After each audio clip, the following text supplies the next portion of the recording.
The Mental Health is a Lifestyle podcast is not a substitute for a relationship with your mental health professional. Hello, everyone, and welcome back to another episode of The Mental Health is a Lifestyle podcast with your girl, Andrea Wise-Brown. So y'all know what I need you to do if you haven't done so already. Click this little subscribe button, subscribe to the podcast, and then click that bell so that you get notifications when there's another episode up. And now we are going to jump right back into this episode to part 2, where the sex doctor, Dr. Tangie, answers your questions. Okay, I love it when you said women. Yeah, what you found is that women can potentially they get bored. They get bored with the sex. So what I'm wondering is, because this was another question. Okay, is it healthy to use sex toys in your relationship with your partner? So someone asked the question, you said boredom. So I'm like, I'm wondering if this would be something that would be healthy to kind of re-engage the woman who sent that question. Oh, absolutely. I see toys as possibilities. And, when if you needed a leg, you would go for prosthesis, right? You wouldn't be like, no, I don't want that leg because that's artificial and that's plastic and or metal and that doesn't really belong to me. You use it as a tool. And same thing with sex toys. If you need them as tools, absolutely. I would encourage people to always look at toys as allies, as aids, as help, as fun things that add spice and possibility into the relationship.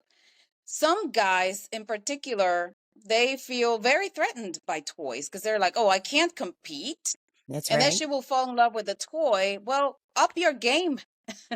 If that's how you feel, then you have to up your game. Don't be lazy and bring something else to the table. But it doesn't have to be a competition. It can be an adjunct. It can be a great sidekick. And so bring it on. For me, it's really source of joy when I have guys who are like, "Oh, I buy sex toys for my wife all the time."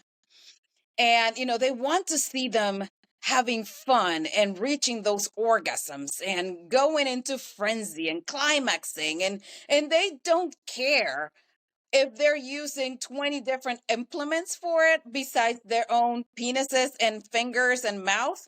They just want it all. And those are the ones who make the relationship spicy and fun. So if you're a woman and you would like to incorporate that into your sexual relationship, talk to your partner. If they have any apprehensions, tell them that this is not a substitute. Go to town, use these toys, go and see what's in the market.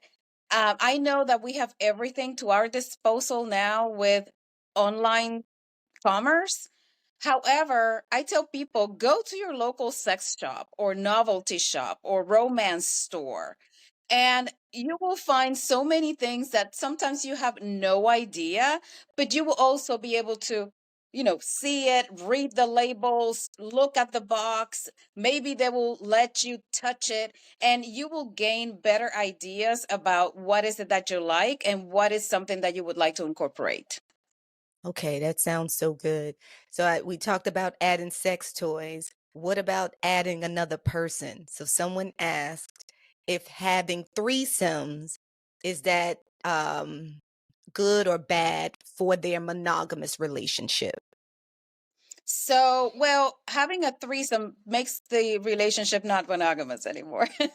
So, Well, um, sexual threesome. So they want to be yeah, in okay. yeah. So, people say monogamy in the context of like, I am for you, exclusivity. So that's Okay. what monogamy means. It's Okay. exclusivity. And some people Mm-hmm. can have very, very strict definitions of what monogamy is. So there's not one definition of monogamy, but usually it's like, I'm committed to you, you're committed to me, we don't see other Mm-hmm. people. That's what monogamy is. So the So having a threesome is actually a modality of opening the relationship. So in a technical way, it will not be monogamous anymore. Now, what it will be is an ethical non-monogamy. So that's what it will turn into. We will only have sex, and only sex if that's the arrangement or the agreement, with people that we both agree that we're going to be bringing into the relationship. Okay? So maybe you want to gift your partner a threesome for their birthday because you know that's what they were always dreaming about, and you're only going to do it just once. Well, you open the relationship, even if you close it again, but you opened it. And it's ethical because everybody's in the know, everybody's in agreement, everybody consents. So that these are the parameters of ethical non-monogamy. And so if it's healthy, it depends on the couple and it depends on the individual. So for many, it can be fun and exhilarating and nothing further to discuss. It's just kind of like something that happened that spiced things up. We brought this person, everybody had fun, and then it's done, and the sex life and the relationship continues with no hiccups. However, what I tell people is this is not as simple as it seems. There's a lot of things that you need to know about yourself, about your partner, about the health of the relationship, and about this other person before you do any of this. So there's 4 people, if the relationship was a person, 4 people that now you have to have a lot of information on and consult with before you move forward. So this is not something that you want to do on a whim. This is not something that you want to propose to everybody, and it can be dangerous. It can lead to, as you said, if you're doing it because you're kind of losing your partner and you want to use this as a like, oh yes, I'll open the relationship because that's what he or she always wanted, and everything is going to be perfect, you can be creating more issues for yourself. It's like a baby. That's You right. don't get pregnant to save a relationship. That's Same right. thing. Yes. You don't bring a third person into your bedroom to save a relationship. And so that can lead you to a very dangerous path. There needs to be a lot of emotional maturity, lots of communication. Consent has to be very abundant and clear and ongoing. You have to be very secure in that relationship in order to make it work. Because let me tell you something, when you see your partner having fun in the bedroom with that openness and vulnerability, if you have any stuff that you haven't worked on for yourself, or if the relationship is in shambles, that can cascade this into a tsunami of Absolutely. resentment, bad feelings, everything just resurfaces, and this can be devastating. So if you're having any unresolved issues, like talk to Miss Weiss here. Don't just bring another woman or a man and have sex and think that that's going to solve the relationship. Absolutely. Absolutely. Absolutely. I totally agree. Um, so, um, and we're almost done. Past trauma. I feel like I know the answer, but I want you to answer it, right? And so when we talk about past trauma, trauma may be sexual trauma as a child. If you were, maybe a person was abused, or used in some way sexually. How do you get past that?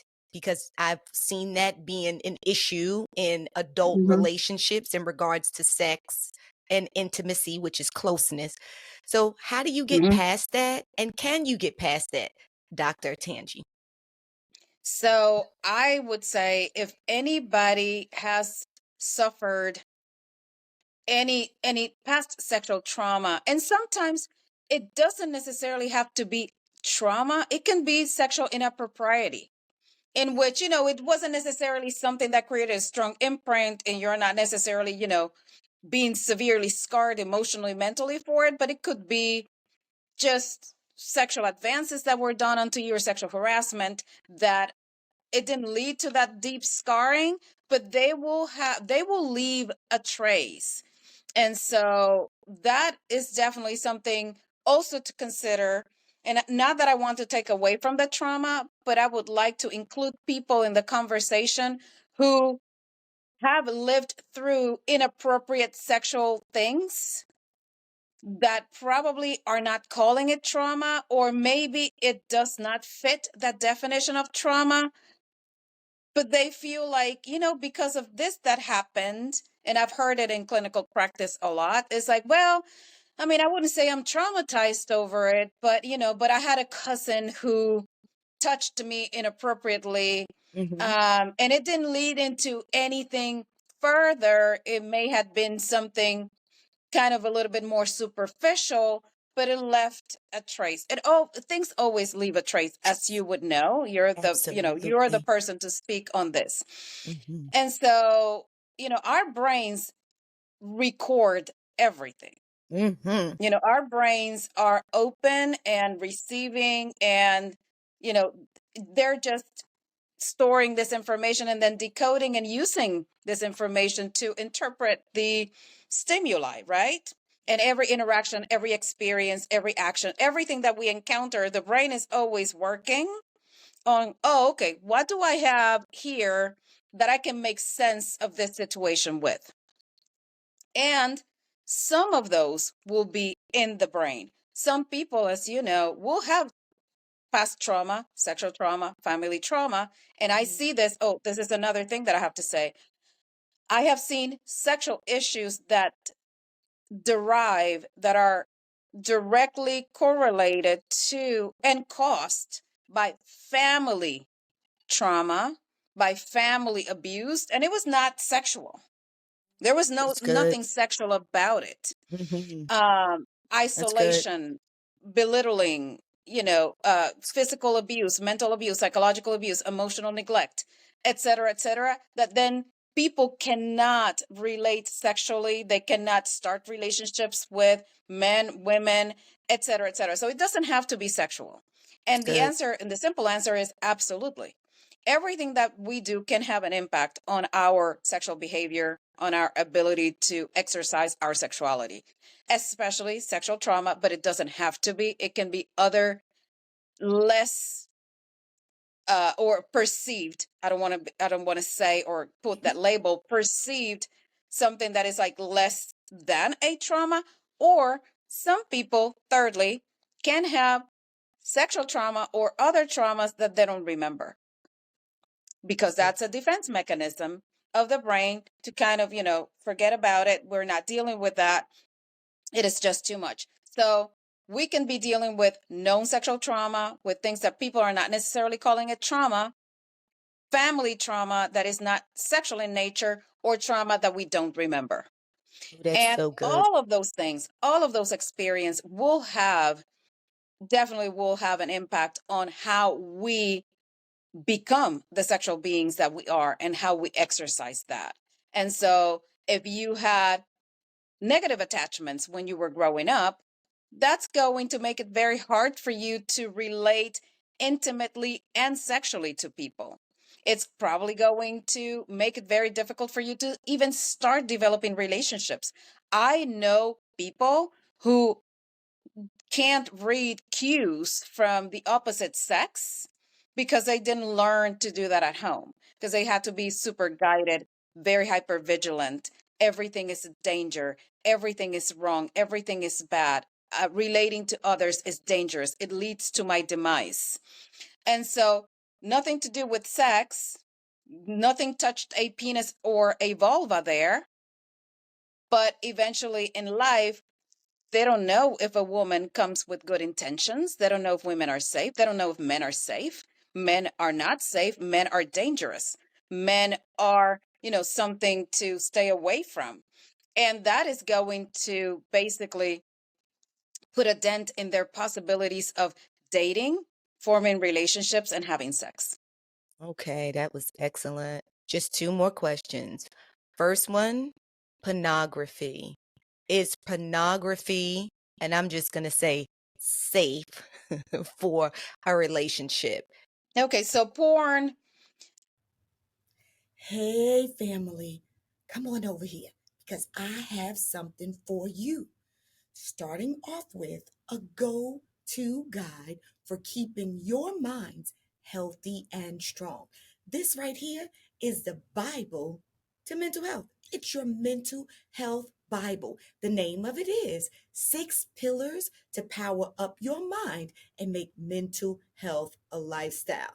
Hmm, Everything that you need to know about keeping your minds healthy and strong is in this go to guide. Where you get it from? Well, you get it from awisebrown.com/shop. But in this go-to guide, honey, in this mental health Bible, you know what you're going to find out? You're going to find out the benefits of aromatherapy. And how it can shift your mood. But guess what? You don't have to go any place else to look for your aromatherapy because your girls got you. Okay? You can get some aromatherapy here. This is aromatherapy is in this candle. This is called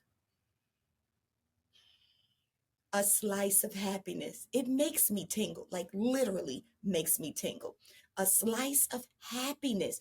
This is a cruelty-free candle with no parabens, no formaldehyde, and no known suspected carcinogenics. Now, you know, you go out here and you find these candles that smell good, but are they good for you? Are they good for your brain? Come on now, get real with yourself. Well, this one smells delicious and it's good for you. Made with essential oils. It's a soy candle. Amazing. Uh, you can burn it or you can just walk by and smell it. Lord have mercy, it's so good.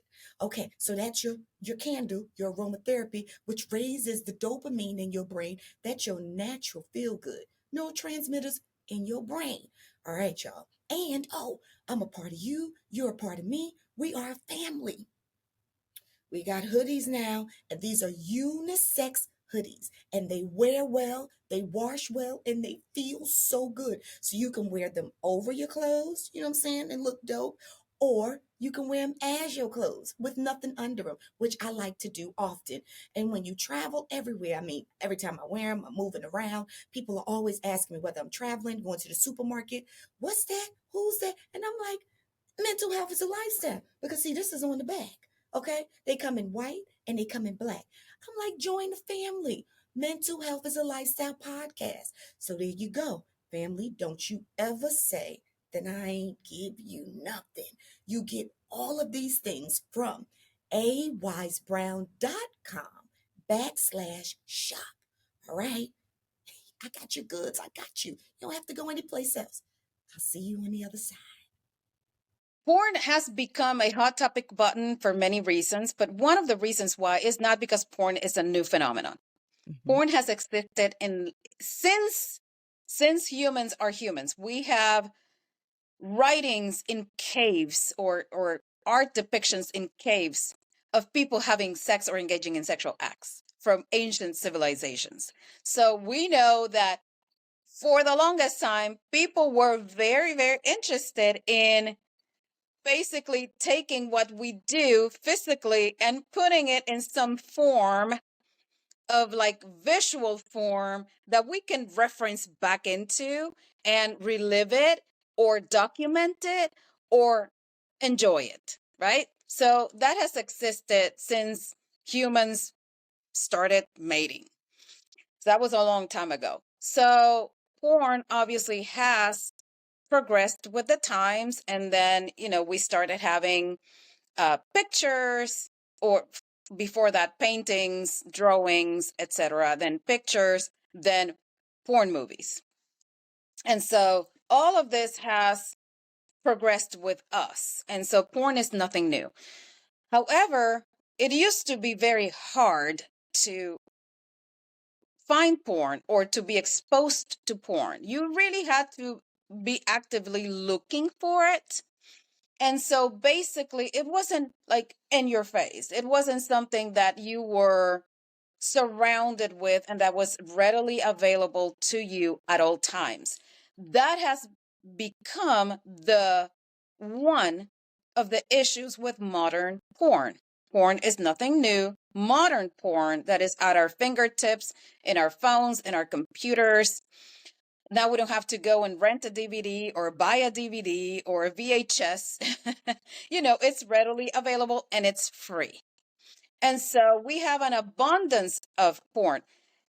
If you want to really bring it home and answer this question in a way in which everybody can understand it, let's go to food.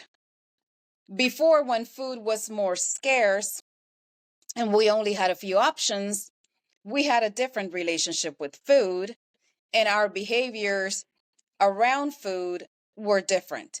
Now that we have an overabundance of options of foods of every color, in every way, of every ethnic background, and every size and flavor, now we have developed very problematic relationship with food, right? And it has led to health issues and poor health outcomes. Same thing with porn.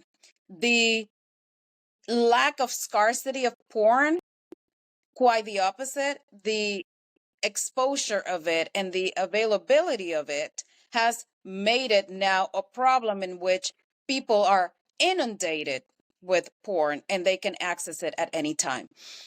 The second issue with porn is not actually with porn itself, it's our very lackluster and many times non-existent sex education. Families do not educate kids about sex. I am a product of that. We're not educating kids. We're not delivering the right message about what sex is, how to live it responsibly, what their bodies are doing, and how their bodies will react sexually, et cetera, and everything that you need to know about sex to really exercise it responsibly. Schools are not doing it either.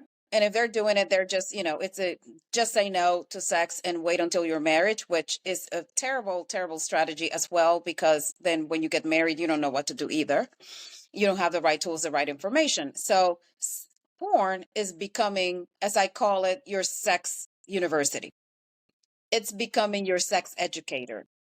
And that's a problem, because what you see in porn, there's a lot of categories of porn. I don't want to demonize porn either, because people do not know that porn is a lot of things. And there's a lot of categories of porn. There's romantic porn, there's feminist porn, there's softcore porn, in which, sexual acts are not depicted with the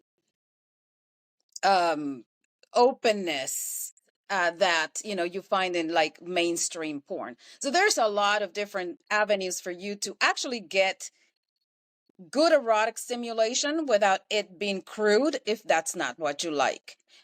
We have educational porn too. It's not readily available. It's probably not sexy, but we do have porn that has been produced with the idea or the goal of helping people learn how to use their bodies erotically, how to connect with their partners, et cetera, et cetera. And they have been developed by academics and physicians. So we do have those outlets, but people don't know that. And so they go to Pornhub and, immediately there's like a penis, Everything. a very large penis, which not very creates large. a whole host of problems, especially for guys. Pounding on a vagina creates a whole host of problems for girls, for women. And so we're like, okay, why am I not screeching and screaming like her when they're pounding her endlessly and very, very harshly? Which for me, I'm like, whoa, that cannot be pleasurable. That has to hurt. And so she's confused, going back to our original question, like, I'm confused because I'm not coming. I'm not having orgasms, but that's the way it's supposed to be. He's supposed to hit me hard as possible, and I'm supposed to be here like receiving it. And he may be feeling the same way, right? Like, I saw this, so as I'm doing this, why isn't she hooping and hollering and yelling and, why isn't she orgasming? So yeah.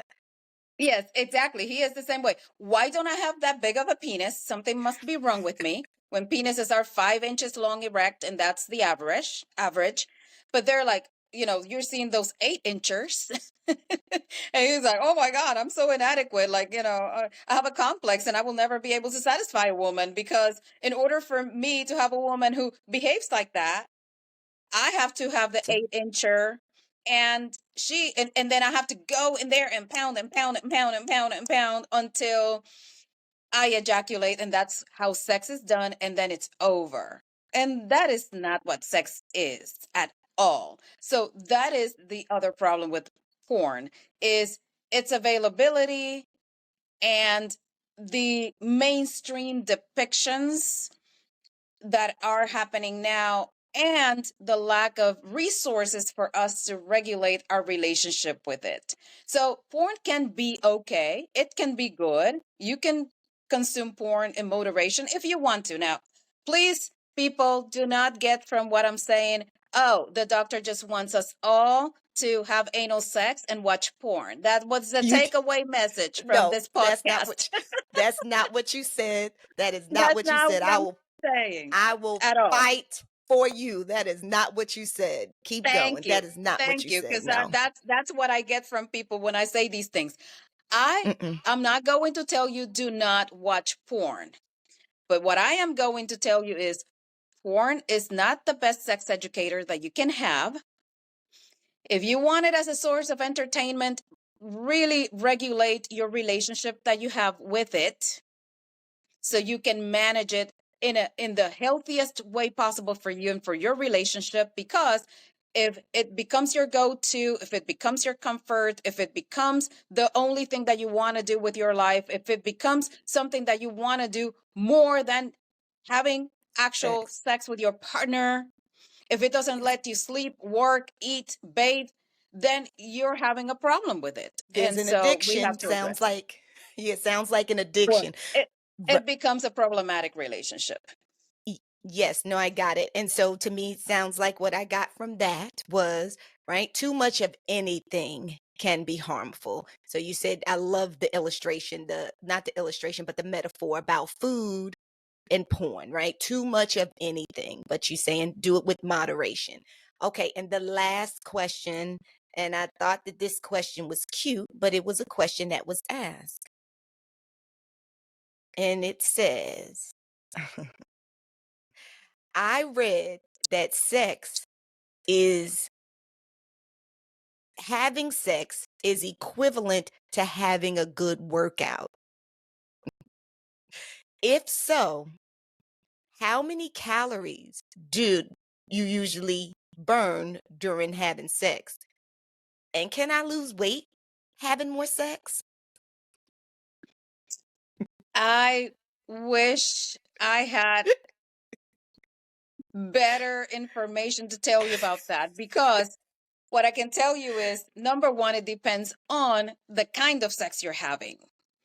So if you're having acrobatic, marathon running, triathlon kind of sex, probably you're burning a lot of calories. But sex in and on itself, the way that we normally sex, it doesn't burn significant amount of calories. So let's say your caloric intake ranges from 1,200 to 2,000 calories a day. Maybe sex will burn 100 to 200 of those. So that's not really, if you're lucky. So that's not really a significant burn calorie mechanism. So I always say, have sex for the right reasons. Have sex because you want to feel pleasure, because you want to exercise your sexuality, because you like it, because you want to get closer to your partner, build that intimacy, and get every positive aspect of what sex brings to your life. It's good for your brain, it's good for your skin, it's good for your reproductive system. It floods you with good neurotransmitters, makes you feel good, it improves your mood, your sleep, your immune system, your pelvic floor tone. So all of those things, do it for those reasons. But to lose weight, I cannot cite any good studies telling you that if you have more sex, you're going to lose weight. Now, what I will tell you is this: the more sex you do, probably, and the more you use your body for sex, like flexibility wise and endurance wise, and balance. It's good for those things. So it will keep you more kind of nimble, and it will give you Young. more. Yes, exactly. So it will contribute to that. But I also know people who are not necessarily too mobile, too body able, who have very good sex, great amounts of sex, and it's not necessarily going to change anything. So sex is not physical therapy. It's not personal training. It's not athletic training at all. Now, there are some programs, if you look for them, there are some programs of people who do different sexual acts as exercise in a kind of a more athletic way. I have seen it, and they call it sexercise. Oh, I've seen those programs, look them up. But let me tell you something. I love exercising. I do resistance training, and I dance, and I do weightlifting, um, all of the above. So I am in great physical shape, and I don't want to do that. I don't want to exercise.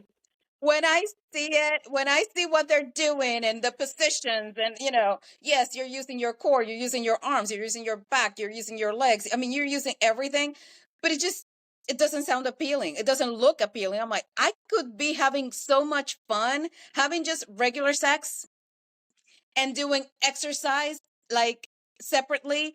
But if you want to go ahead and sexercise, more power to you. Go and look for those programs. You be your own experiment and then report back to us. I love that. I love that. Yes. So you go ahead and you do that anonymous question, and then you report back to us because, like you, Dr. Chanji, I want to keep both of those things separate. Yeah, because that seems like that's just doing too much. Sex for me, it feels like, as when I think of it, it's more intimate, a little more slow pace. I can't be trying to count calories while I'm having, that's just too much for me. And Yeah, I and love the put like, gym too. okay, 30 pumps in 1 and 2 and 3, and and let's change now, and let's upside down. For me, it would be such a turn off.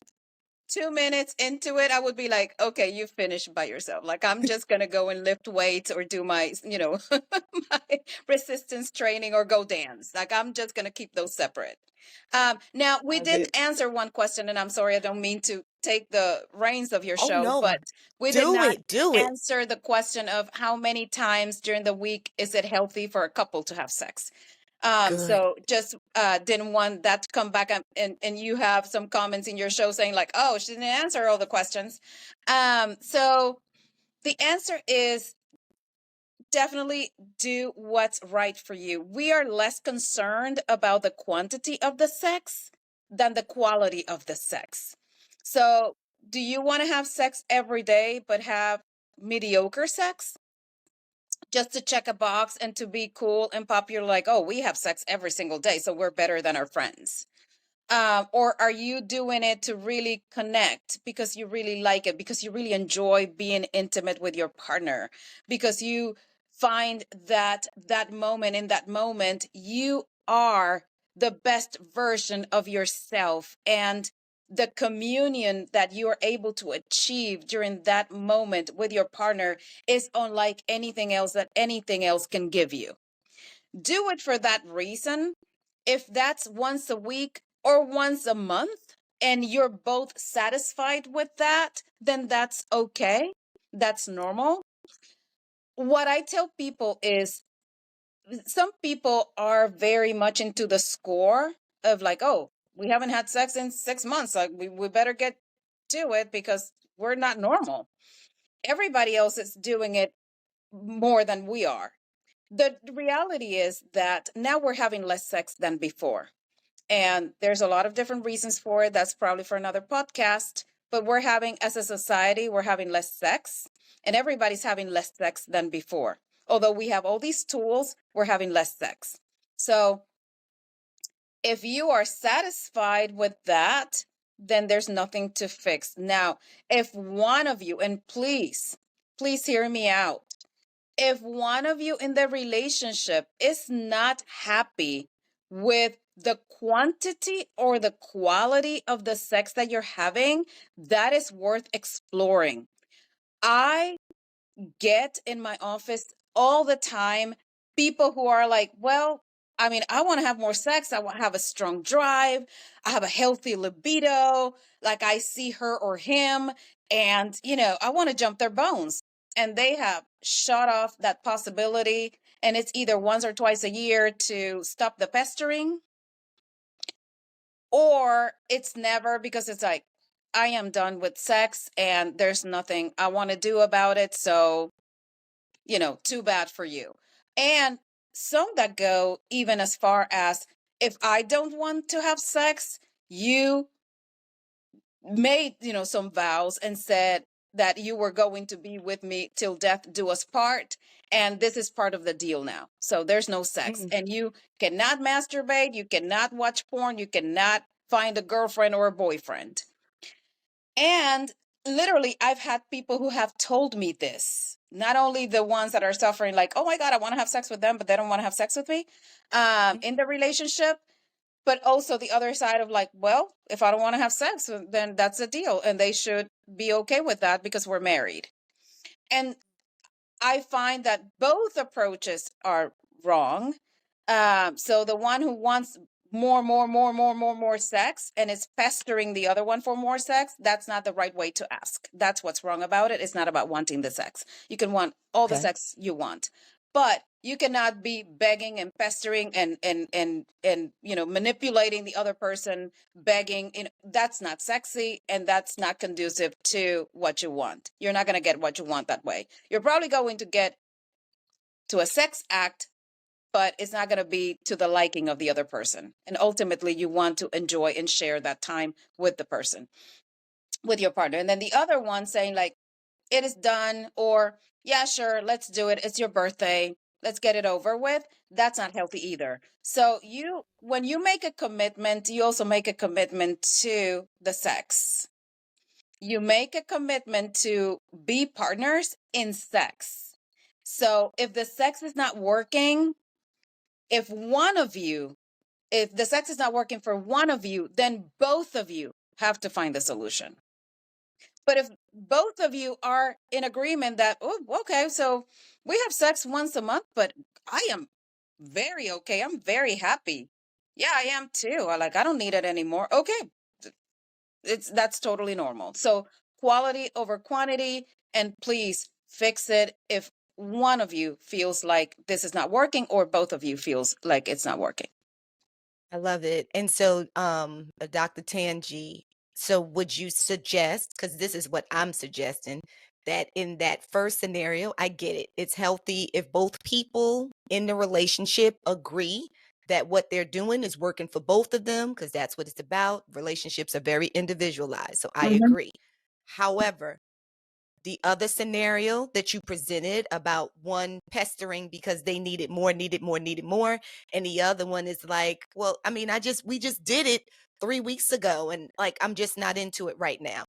Would you suggest that they come to see you to have some sex counseling, some sex therapy? See me or see you. It may be coming Mhm. from, it may be coming for something that they don't, going back to the other question of like your past life, it may be coming from your Yes, past life. It may not be yes. coming from anything sexual, or you may discover that it is. So also examine yourself. And if this is something medical, if this is something like hormone related, there's medications that can also decrease your libido, medical conditions, mental health conditions, dynamics within the relationship. So really examine what's going on. But some people just shut it down and they don't want to do any work, right? It's And just, that's the problem. and that's the problem. The problem is, I don't want to do any work. I don't want to invest any kind of energy into this. We're in this zone of comfort right now. Like, I know you, you know me, we have kids together, we have a house, we have a mortgage, we have, et cetera, et cetera. Like, I am cozy in my pajamas and I'm not going to move to do the work. And the other person is probably entrenched in the same camp, it's like, well, I'm not going to do the work either. So that's the problem. Really recognize that there is a problem. So if I am always saying no, or if you're always receiving a no, there is a problem. But let's start with us. Accountability, right? Accountability. If I'm always saying no, I need to examine what's going on. Is it resentment? Yes. Is it a health condition? Is it my hormones? Is it medications that I'm taking? Is it stressors of life? Is it that I am in this caregiving role and I cannot switch and get out of that role to now be sexual and open and adventurous sexually? What's really going on that I'm always saying no? And you have to take into consideration what that no is doing to your partner. That's part of the relationship. If you're always saying no and rejecting your partner, eventually that will do something to your partner. And that's not fair either. And for the one pestering, they also have to find better strategies to communicate their needs and wants. That is not like, but come on, you're never in the mood, but you always say no. But I ask every time I ask, you are always tired and you're always, with something. If it's not that you're sick, it's that you have to go with your mother. And if it, that's not the right strategy, because then the other person will say yes at the cost of resentment. And resentment accumulates and accrues interest. Yes. It becomes Mhm. bigger and bigger the more it accumulates, and it really creates a lot of issues in relationships. So talk to you or talk to me, but please get it addressed. Love it, love it, love it, and I love you too. For all of your for your knowledge, just your communicative style. Like you are freaking amazing, Dr. Angie. And I have enjoyed our conversation so much. And I know the my family, the listeners are going to enjoy it too. So please tell us, where can they find you? Because I know they want to find you. Yes, so very easy, texassexualhealth.com. So if you just remember, oh, we're in the state of Texas and she is a sexual health practitioner, so texassexualhealth.com. That's where you can find me. You can find me on YouTube, The Sex Doctor. So if you go to YouTube, or I think if you go to Google, The Sex Doctor, it will take you to my YouTube. And Instagram, The Sex Doctor RX, R as in Robert, X as in X-ray, as the prescription. So that's where you can find me. And I hope that you live the best sex life that you can possibly live. It is our gift. It is our right. It is a beautiful thing about being human. And there's nothing wrong with wanting to exercise our sex lives responsibly and ethically. And quite the opposite. That is your right. So thank you so much for being open to having these conversations. We need more people like you, mental health professionals, prioritizing and telling people that sexual health is part of mental health. Yes, absolutely, absolutely. Dr. Tangie, all of that good stuff. Oh, I love it, I love it, I love it. And yes, sexual health is a part of mental health. And this has been another episode of the Mental Health is a Lifestyle podcast with your girl, Andrea Wise-Brown, and family. I will see you next week on the next episode. If you didn't do so already, remember, subscribe and click that bell. I love you long time.